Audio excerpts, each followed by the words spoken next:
Hi friends, வணக்கம். இன்றைக்கி வாழைப்பூவில் பொரியல் பண்ணலான் இருக்கோம். வாழைப்பூவை கட் பண்ணி மஞ்சத்தூள் போட்டு வேக வச்சு ஆற வச்சுருக்கேன்.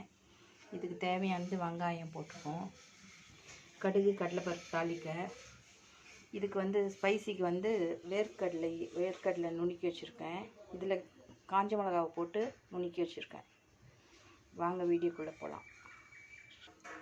ஒரு வானல் வச்சு எண்ணெய் விட்டுறோம்.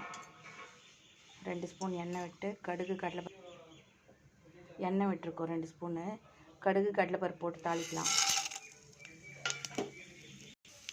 கடலைப்பருப்பு செவந்து போச்சு, வெங்காயம் போட்டுக்கலாம்.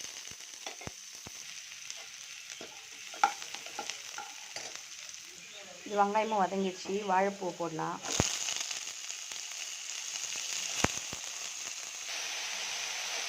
வாழைப்பூ போட்டோம். இதுக்கு தேவையான உப்பு போட்டுக்கலாம், தூள் உப்பு.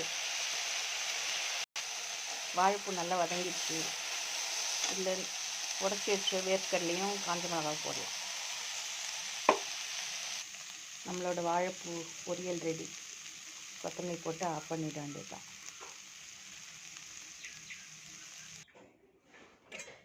வாழைப்பூ பொரியல் ரெடி ஃப்ரெண்ட்ஸ். அம்லி கிச்சனில் நான் போடுற ஒரு வீடியோ உங்களுக்கு பிடிச்சிருந்தா சப்ஸ்கிரைப் பண்ணுங்கள், ஷேர் பண்ணுங்கள், பெல் பட்டன் அமுத்துங்க, லைக் பண்ணுங்கள். ஓகே, பாய். அடுத்த வீடியோவில் பார்க்கலாம்.